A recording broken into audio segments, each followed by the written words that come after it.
That night, as the household slept, Stripe awoke and nudged his four fellow Mogwai. Sharing grins, they sneaked past Billy and Gizmo and headed downstairs. A minute later, Barney was rudely awakened with a tiny punch. It was Stripe. The angry dog chased his furry assailant out the front door and onto the snowy front porch. Suddenly, Barney was surrounded by Mogwai. They pounced on him, threw him off the porch, and ran back up to bed, leaving Barney locked outside. When Billy finally awoke and rescued Barney, he noticed the 5 Mogwai sleeping like little angels. Something funny's going on around here. Late the next night, while Billy was working on a drawing, Stripe and his gang began to whine. Hey, what's with you guys? You've already had dinner. But the creatures begged even louder for food. Billy checked the clock. Well, it's still a half hour before midnight. I guess it's okay to give you a snack. Billy brought the hungry Mogwai a plate of leftover chicken. Here you go, guys. Bon appetit. All the Mogwai began to devour the chicken with a passion. All, that is, except Gizmo. Billy nudged the little fellow. Go on, Giz. Get something to eat. But Gizmo frantically shook his head and whined. Something was wrong, and he didn't know how to tell Billy. Billy just shrugged. Not hungry, huh? Well, it's time for bed anyway. See all you guys in the morning. But Gizmo was too scared to fall asleep. He knew it was after midnight. He had seen Stripe unplug Billy's clock. The next morning, Billy awoke to find the 5 new Mogwai gone. In their place were 5 large, sticky green pods. Billy kneeled and examined the strange football-shaped shells. Wow, these look like big cocoons or something. What's going on here? Gizmo, you know, don't you? Gizmo just stared at the pods in terror, his tiny eyes filled with fear. Billy quickly dressed for work. I've got to go now, Giz. Keep an eye on these things for me until I get back. See you later.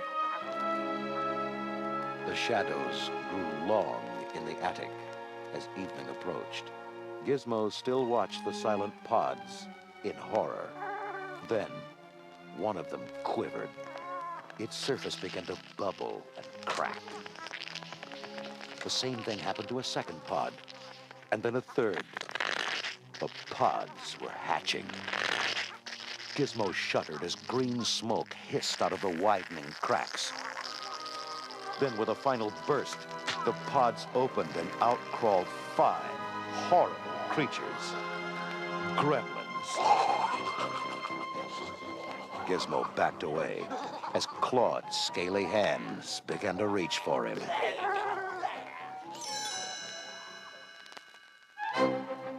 That evening, when Billy got home from work, he found the house was a mess.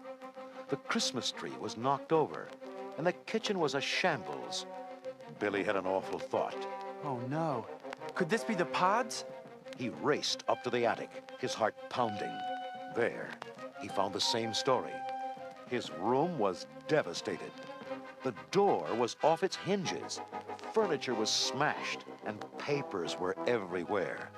Even his girlfriend's picture lay broken on the floor. Then he noticed the torn, empty pods. They've hatched. And whatever was inside these things is big and strong and mean. They're sure not cute and cuddly like Gizmo anymore. Gizmo? I forgot all about him.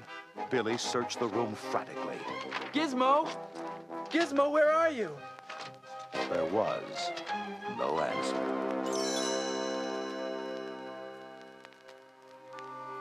Billy looked at the vicious destruction of his room, and he thought about his helpless little pet. He slumped into a chair, shaking his head. Oh, no. How could they? Not Gizmo. Suddenly, there was a tiny squeak from the clothes chute. Billy rushed across the room, dug through a pile of shirts, and lifted a furry bundle. Gizmo, you're alive! The tiny mogwai hugged Billy warmly. I'm really glad you're safe, Gizmo. But as long as these terrible creatures are on the loose, no one is safe. It's up to us to find them, Gizmo.